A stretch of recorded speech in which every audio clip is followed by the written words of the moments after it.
اللهم صل على محمد وآل محمد. اعوذ باللہ من الشیطان الرجیم. بسم اللہ الرحمن الرحیم.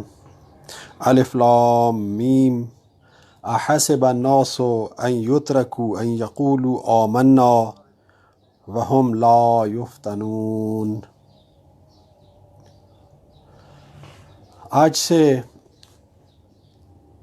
ہم سورہ عنکبوت کے بارے میں آپ کے ساتھ گفتگو کریں گے، اور ہم سب اس مبارک مہینے میں جو ماہ نزول قرآن ہے یہ جاننے کی کوشش کریں گے کہ اللہ تعالیٰ نے سورہ عنکبوت میں ہمارے لیے کیا پیغام دیا ہے، اور سورہ عنکبوت ہمارے لیے کیا رہنمائی اور کیا ہدایت رکھتی ہے.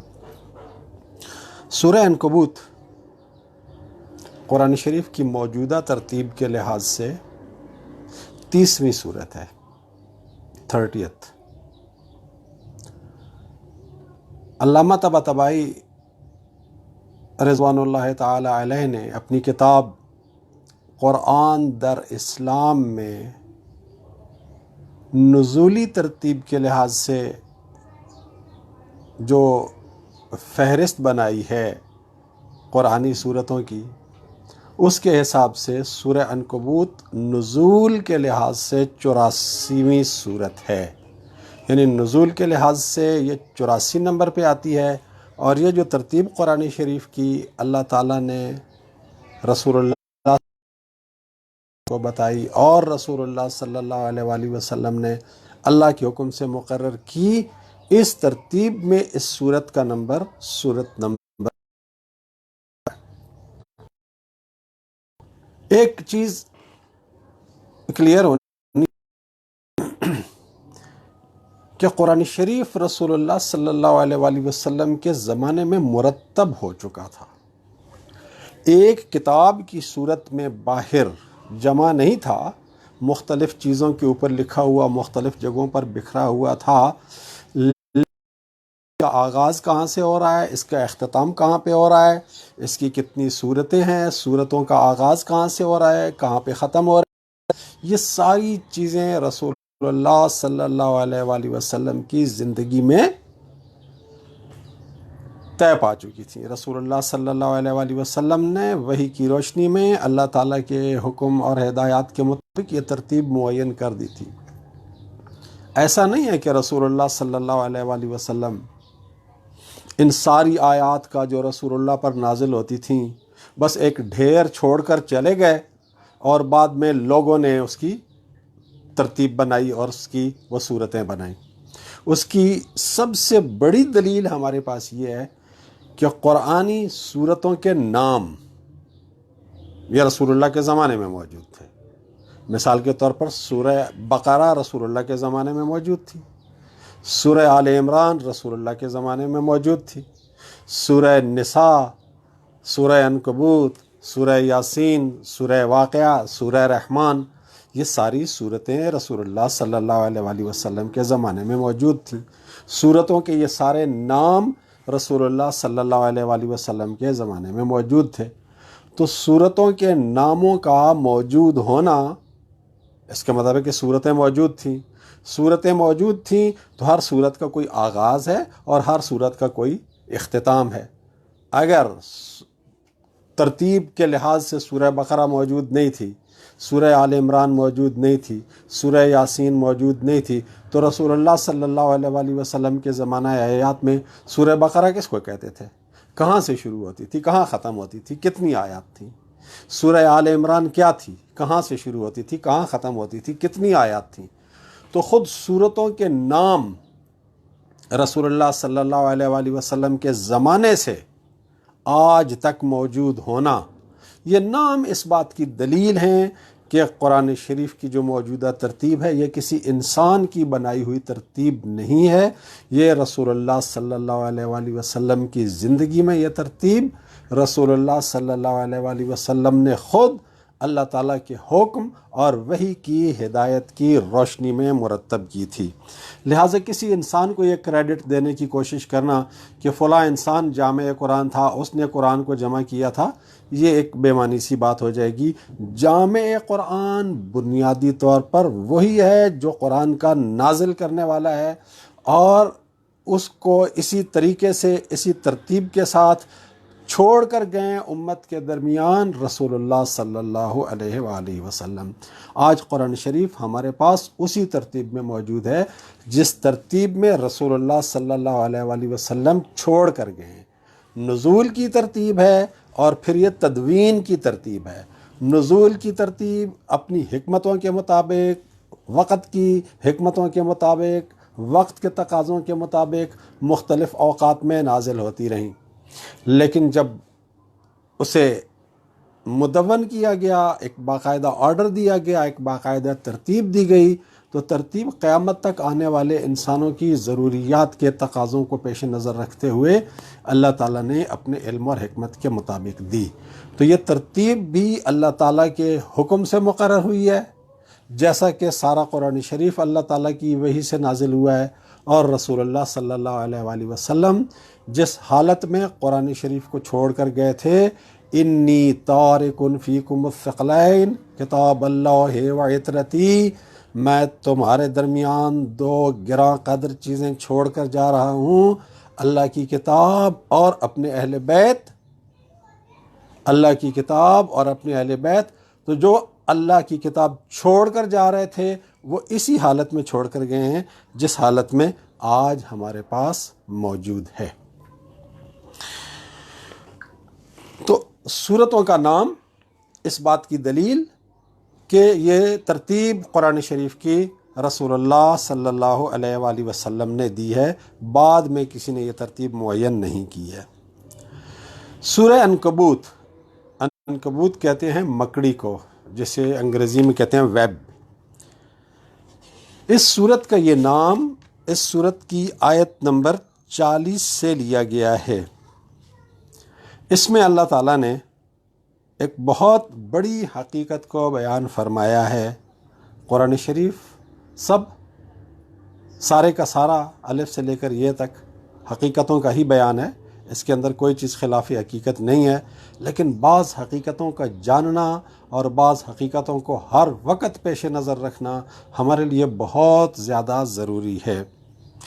سورہ عنکبوت کا نام، سورہ عنکبوت کی آیت نمبر 41 مثل الذین اتخذوا من دون اللہ اولیاء کمثل العنکبوت اتخذت بیتا وَإِنَّ أَوْهَنَ الْبُيُوتِ لَبَيْتُ الْعَنْكَبُوتِ لَوْ كَانُوا يَعْلَمُونَ۔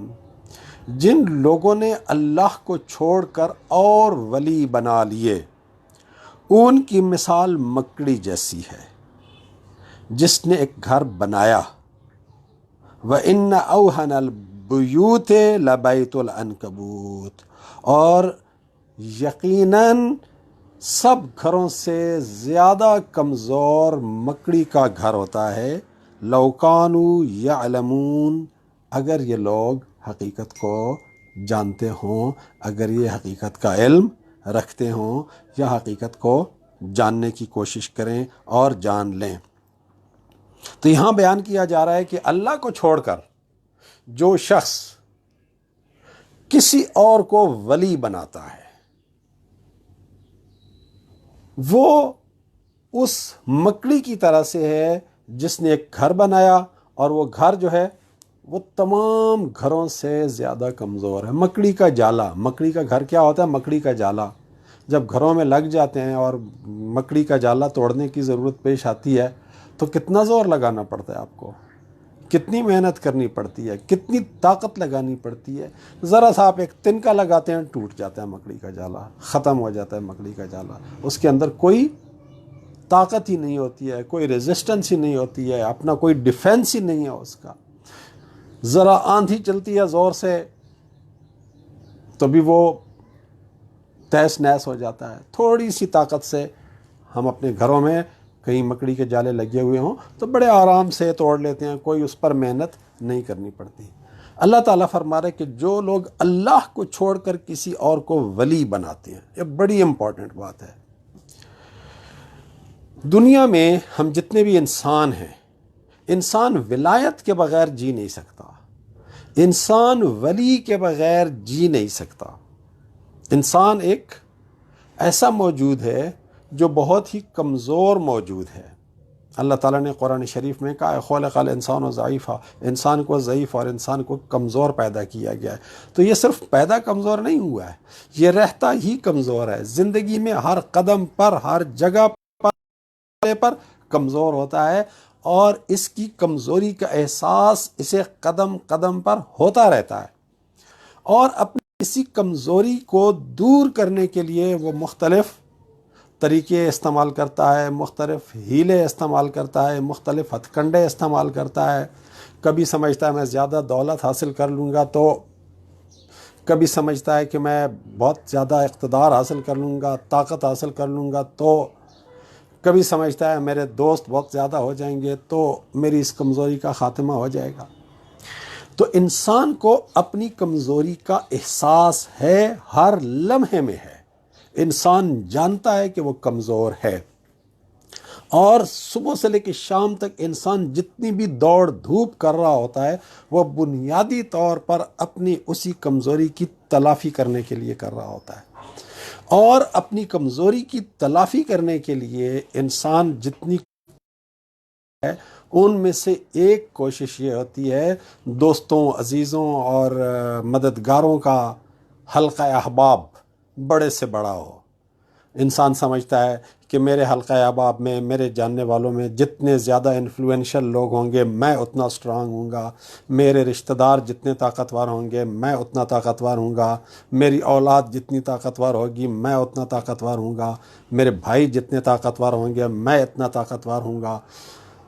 اسی وجہ سے وہ طاقتور لوگوں کے ساتھ اپنے تعلقات جوڑتا ہے، طاقتور لوگوں کے ساتھ اپنا ایک سوشل انٹریکشن بناتا ہے، تاکہ کمزوری سے نجات حاصل کر لے، تاکہ اس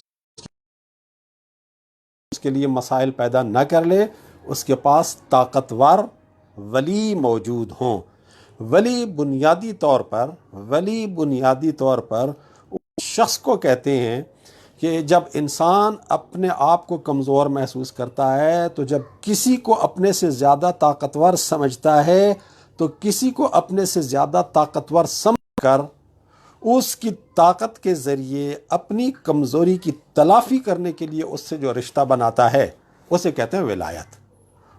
تو ہماری زندگی میں جتنے رشتے ہوتے ہیں، والدین اولاد کے ولی ہوتے ہیں، پھر جب وقت گزرتا ہے والدین بوڑھے ہو جاتے ہیں، کمزور ہو جاتے ہیں، بچے جوان ہو جاتے ہیں، طاقتور ہو جاتے ہیں، تو پھر بچے والدین کے ولی بن جاتے ہیں، دوست ایک دوسرے کے ولی ہوتے ہیں، رشتہ دار ایک دوسرے کے ولی ہوتے ہیں۔ تو جو بھی آپ کا سپورٹ گروپ ہوتا ہے سوسائٹی کے اندر، جو بھی آپ کا سوسائٹی کے اندر، معاشرے کے اندر دوستوں کا، مددگاروں کا، خیال رکھنے والوں کا جو گروپ ہوتا ہے وہ اولیاء کا گروپ ہوتا ہے۔ اور اس کے برعکس جو آپ کے ساتھ ہم آہنگ نہیں ہیں، جن کو آپ سمجھتے ہیں کہ وہ آپ کے وجود کو نقصان پہنچا سکتے ہیں، آپ کے وجود کے لیے خطرہ ہو سکتے ہیں، ان سے آپ دوری اختیار کرتے ہیں، تو یہ دوری جو ہے تبرہ کہلاتی ہے۔ جو آپ کے ساتھ ہم آہنگ ہوتے ہیں فکری لحاظ سے، مقاصد کے لحاظ سے، نظریات کے لحاظ سے، آئیڈیالوجی کے لحاظ سے، آپ ان کے قریب ہو جاتے ہیں، تو اسے کہتے ہیں ولایت۔ تو تولا اور تبرہ یہ ہماری زندگی کی ایک حقیقت ہے، ڈیلی لائف کی حقیقت ہے۔ چاہے کوئی اللہ اور اللہ کے رسول پر ایمان رکھتا ہو نہ رکھتا ہو، اس کا کوئی مذہب ہو یا نہ ہو، اس کا ایک سوشل سپورٹ گروپ ضرور ہوتا ہے، اور وہ ان لوگوں سے اجتناب بھی کرتا ہے جو اس کے مقاصد اور اس کے افکار اور اس کے نظریات کے ساتھ ہم آہنگ نہیں ہوتے۔ تو یہ ہے تولا اور تبرہ۔ تو ولایت ہر انسان کی زندگی کی بنیادی ضرورت ہے، اس لیے بنیادی ضرورت ہے کہ ہر انسان کمزور ہے اور اس کی کمزوری کا خود اسے احساس بھی ہے۔ تو اپنی اس کمزوری کو دور کرنے کے لیے جو سہارے وہ ڈھونڈتا ہے، جن کو وہ اپنی مددگار بناتا ہے، جن کو وہ اپنی پناہ گاہ بناتا ہے، جن کو وہ اپنا سہارا سمجھتا ہے، انہیں کہا جاتا ہے اولیاء۔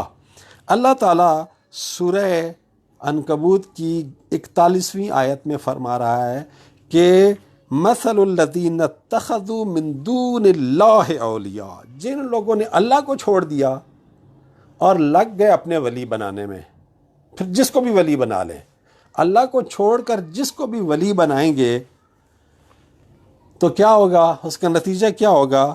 ان کی مثال مکڑی کی طرح سے ہو جائے گی، مکڑی جیسے ہوں گے۔ اللہ کو چھوڑ کر باقی جو بھی ولی آپ بنائیں گے، جو بھی اپنا نظام ولایت بنائیں گے، وہ نظام ولایت مکڑی کے گھر کی طرح سے ہوگا۔ آپ مکڑی کی طرح سے ہو جائیں گے اور وہ مکڑی کے گھر کی طرح سے ہو جائے گا۔ ان اوہن البیوت لبیت العنکبوت، جو کہ سب سے کمزور گھر ہوتا ہے مکڑی کا گھر۔ لو کانوا یعلمون، کاش اس حقیقت کا انسان کو علم ہو جائے۔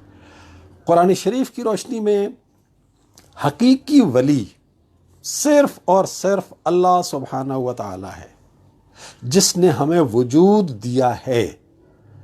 کوئی اور ہمیں وجود نہیں دے سکتا، ہمارے والدین ہمیں وجود نہیں دے سکتے، ہم اپنے بچوں کو وجود نہیں دے سکتے۔ والدین اولاد کے وجود میں آنے کا ایک ذریعہ ضرور ہوتے ہیں، لیکن وجود ہمیں دیتا ہے اللہ سبحانہ و تعالی۔ پھر ہمارے وجود کو باقی کس نے رکھا ہوا ہے؟ اللہ سبحانہ و تعالی نے، اپنے فیض قیومیت کے ساتھ۔ وہ قیوم ہے، وہ خود بخود قائم ہے، باقی ساری چیزوں کو اس نے قائم رکھا ہوا ہے۔ ہماری ضرورت کی جتنی بھی چیزیں ہیں ان سب کا خالق اور ان سب کا فراہم کرنے والا وہ ہے۔ ہماری سانس چل رہی ہے، اس کے ہاتھ میں ہے۔ ہمارے دل کی دھڑکن چل رہی ہے، اس کے ہاتھ میں ہے۔ ہماری رگوں میں خون دوڑ رہا ہے، اس کے ہاتھ میں ہے۔ ہم بول رہے ہیں، اس کے ہاتھ میں ہے۔ ہم سن رہے ہیں، ہمارے سننے کی طاقت اس کے ہاتھ میں ہے۔ ہم دیکھ رہے ہیں، ہمارے دیکھنے کی طاقت اس کے ہاتھ میں ہے۔ حقیقی ولی وہی ہے، حقیقی طاقتور وہی ہے۔ ہمارے تمام معاملات اور ہمارے تمام نفع نقصان کی چابی اس کے ہاتھ میں ہے۔ ہمارے تمام معاملات کا ریموٹ کنٹرول اس کے ہاتھ میں ہے۔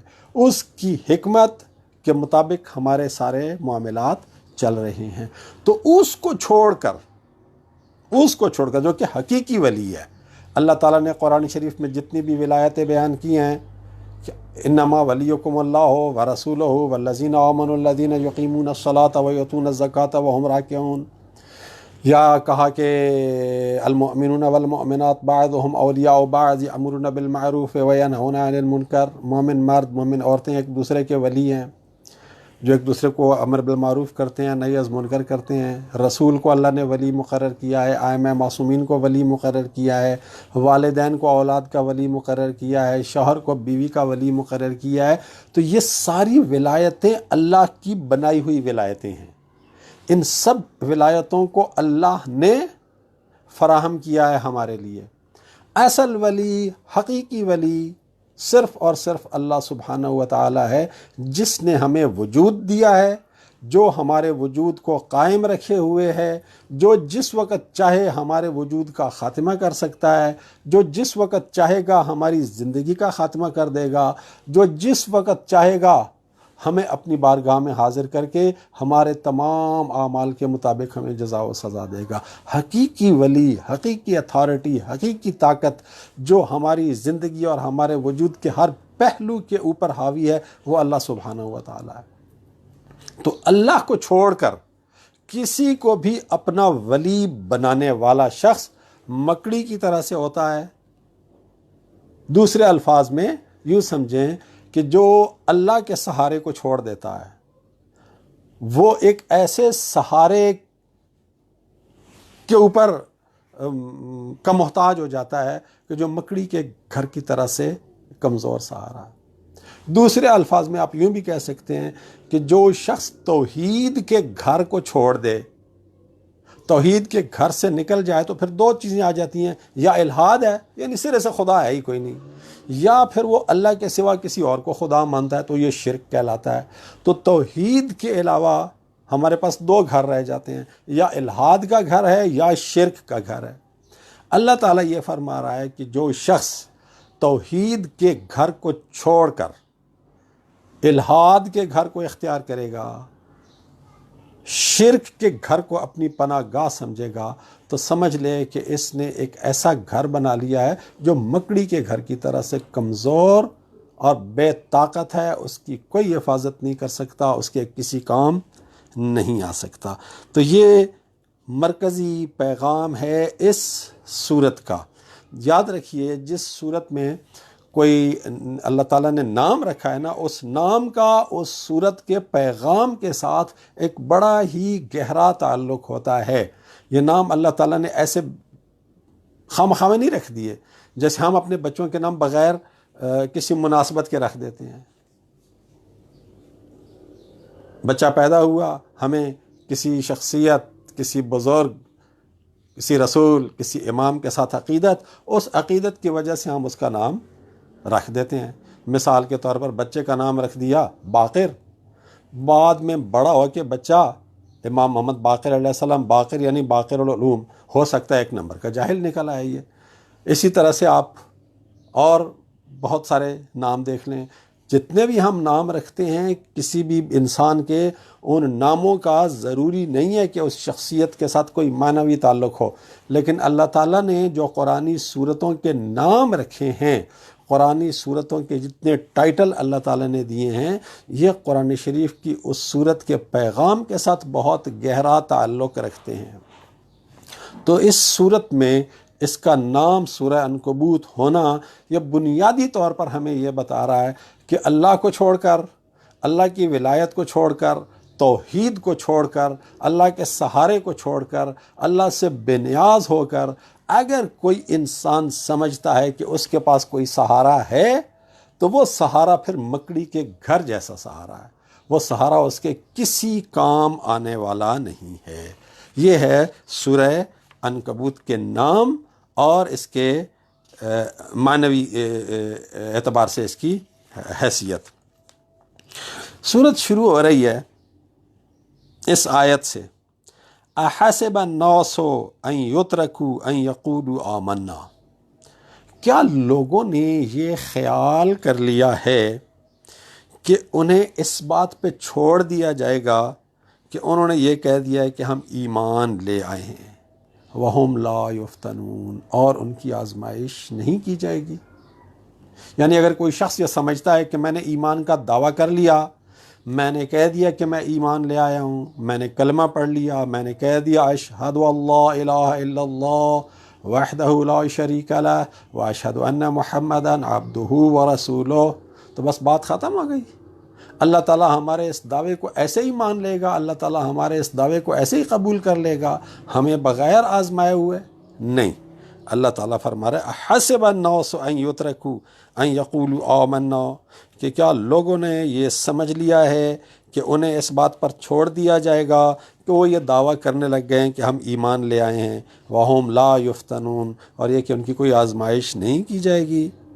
وَلَقَدْ فَتَنَّ الَّذِينَ مِن قَبْلِهِمْ، اور یقیناً ہم نے ان لوگوں سے پچھلے لوگوں کی بھی آزمائش کی۔ یہاں آزمائش کے لیے لفظ فتنہ استعمال کیا جا رہا ہے، وَهُمْ لَا يُفْتَنُونَ، وہ فتنے میں نہیں ڈالے جائیں گے۔ وَلَقَدْ فَتَنَّ الَّذِينَ، ہم نے ان سے پہلے لوگوں کو فتنے میں ڈالا۔ فتنہ بنیادی طور پہ کیا ہوتا ہے؟ بنیادی طور پہ فتنہ کیا ہوتا ہے؟ بنیادی طور پر فتنہ وہ عمل ہوتا ہے، وہ پروسیس ہوتا ہے عربی زبان میں۔ عربی زبان میں فتنہ اس پروسیس کو کہتے ہیں کہ ایک ناخالص سونا ہوتا ہے جس کے اندر مختلف قسم کے کھوٹ ملے ہوئے ہوتے ہیں، تو مختلف قسم پانی کے اندر ڈال کر پھر اس ناخالص سونے کو اس کے اندر ڈال دیا جاتا ہے، اور پھر اس کو گرم کیا جاتا ہے، اس کو ابالا جاتا ہے۔ ابلتے ہوئے اس پانی میں جس کے اندر بہت سارے مختلف قسم کے کیمیکلز ڈالے ہوئے ہوتے ہیں، وہ کھوٹا سونا جس کے اندر کھوٹ پڑا ہوا ہوتا ہے، وہ جلتا رہتا ہے، پکتا رہتا ہے، اور آخر کار اس کے اندر سے سارا کھوٹ نکل جاتا ہے اور خالص سونا باقی رہ جاتا ہے۔ اس پروسیس کو کہتے ہیں فتنہ عربی زبان میں بنیادی طور پر۔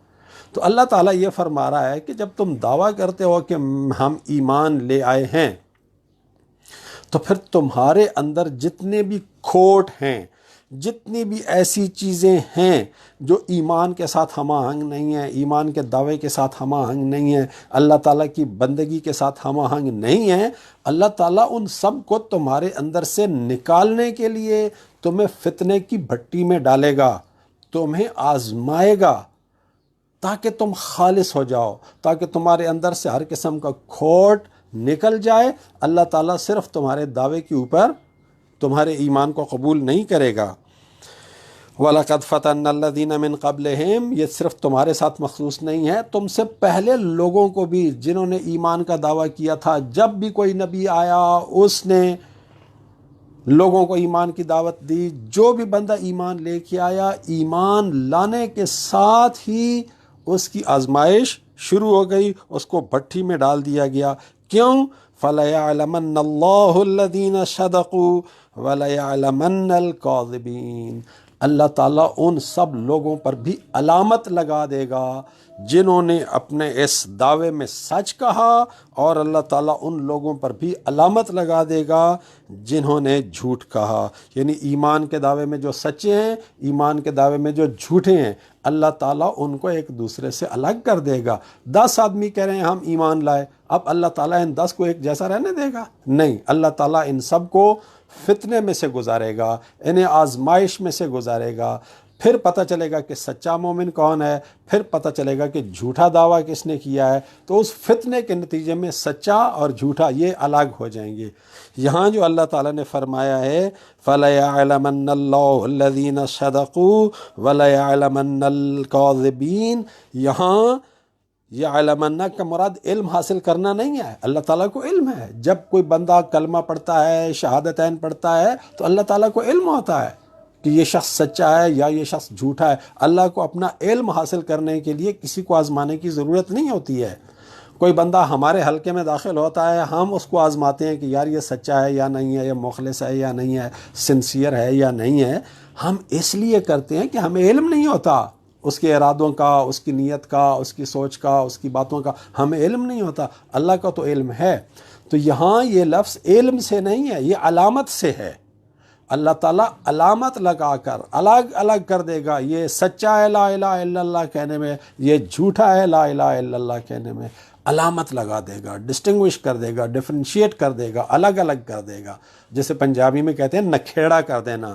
اللہ تعالیٰ نکھیڑا کر دے گا کہ یہ اپنی لا الہ الا اللہ میں سچا ہے، یہ اپنی لا الہ الا اللہ میں جھوٹا ہے۔ تو یہاں سے یہ صورت شروع ہو رہی ہے، اور اس صورت کی کلوزنگ دیکھیں، اس کی کلوزنگ کا بھی اس کے ساتھ بڑا خوبصورت ربط ہے کہ اللہ تعالیٰ اس صورت کا اختتام فرما رہا ہے وَالَّذِينَ جَاهَدُوا فِينَا لَنَهْدِيَنَّهُمْ سُبُلَنَا وَإِنَّ اللَّهَ لَمَعَ الْمُحْسِنِينَ، وہ لوگ جو ہمارے رستے پر ثابت قدم رہنے کی جد و جہد کرتے ہیں، وہ لوگ جو ہمارے رستے پر چلتے رہنے کی جد و جہد کرتے ہیں، لَنَهْدِيَنَّهُمْ سُبُلَنَا، تو ہم بھی ضرور ضرور ضرور انہیں اپنے رستوں کی ہدایت کرتے رہیں گے۔ وَإِنَّ اللَّهَ لَمَعَ الْمُحْسِنِينَ، اور یقیناً اللہ نیکی کے راستے پر چلنے والوں کے ساتھ ہے۔ یعنی پہلے بتایا گیا کہ تم نے ایمان کا دعویٰ کیا تو اب ہم تمہیں ڈال دیں گے آزمائشوں میں، اب آئیں گی آزمائشیں۔ اب ان آزمائشوں میں ممکن ہے جس کا ایمان کمزور ہو وہ لڑکھڑا جائے، اور جس کا ایمان طاقتور ہو وہ ثابت قدم رہ جائے، اور کچھ ایسے ہوں کہ جو مسلسل سٹرگل۔ اس لیے کہ جب مشکل آتی ہے تو بہت سارے لوگوں کے قدم پھسل جاتے ہیں، جب فتنہ آتا ہے، جب آزمائش آتی ہے، جب مصیبت آتی ہے تو بہت سارے لوگوں کے قدم پھسل جاتے ہیں۔ تو جن کے قدم پھسل گئے وہ تو پیچھے چلے جاتے ہیں، اور وہ آ جاتے ہیں اس زمرے میں کہ جن کے بارے میں اللہ تعالیٰ کہہ رہا ہے کہ وَلَيَعْلَمَنَّ الْكَاذِبِينَ، اللہ تعالیٰ ان جھوٹوں کو الگ کر دے گا، نمایاں کر دے گا، ان کے اوپر نشانی لگا دے گا۔ لیکن جو لوگ ان آزمائشوں میں ثابت قدم رہنے کے لیے جد و جہد کرتے رہتے ہیں، ثابت قدم رہنے کے لیے پورا جہاد کرتے ہیں، جہاد سے مراد صرف کفار کے خلاف، دشمنوں کے خلاف جہاد نہیں ہے، ہر وہ چیز جو آپ کو اپنے ایمان کے راستے سے ہٹا سکے، ہر وہ مشکل جو آپ کو ایمان کے راستے سے ہٹا سکے، ہر وہ صورتحال جو آپ کو اللہ تعالیٰ کے رستے سے دور کر سکے، اس صورتحال کا مقابلہ کرنا، اس مشکل کا مقابلہ کرنا، یہ کہلاتا ہے جہاد۔ اور اللہ تعالیٰ کہہ رہا ہے کہ ہم تمہیں آزمائیں گے، اور جو لوگ اس آزمائش میں ثابت قدم رہیں گے، اللہ تعالیٰ کے رستے پر ثابت قدم رہنے کی کوشش کرتے رہیں گے، تو ہم ضرور انہیں ہدایت بھی دیتے رہیں گے۔ اور اللہ تعالیٰ ساتھ یہ گارنٹی بھی دے رہا ہے کہ وَإِنَّ اللَّهَ لَمَعَ الْمُحْسِنِينَ، اللہ تعالیٰ نیکی کے اور احسان کے رستے پر چلنے والوں کا ساتھ نہیں چھوڑتا ہے، ان کا وہ ساتھ دیتا ہے۔ اب سوال یہ ہے کہ جب ہم ایمان کا دعویٰ کرتے ہیں اور آزمائشیں آتی ہیں، تو بنیادی بات یہ ہے کہ ان آزمائشوں کی نوعیت کیا ہو سکتی ہے، اور کیوں اللہ تعالیٰ انسانوں کو آزمائش کی بھٹی سے ہی گزار کر ان کے دعوے کو قبول کرتا ہے۔ انشاءاللہ آگے آیات میں ان چیزوں کو تفصیل سے بیان کیا گیا ہے۔ انشاءاللہ اگلے دروس میں ہم اس صورت کی آیات کی روشنی میں دیکھیں گے۔ اللہ تعالی ہم سب کو اس ماہ مبارک رمضان کے فیوز و برکات کی فراوانی عطا فرمائے، قرآن شریف کی معرفت کے ساتھ تلاوت کی توفیق عطا فرمائے، نور قرآن سے اور نور تقوی سے ہمارے دلوں کو اور ہماری روحوں کو منور فرمائے۔ والحمد للہ رب العالمین۔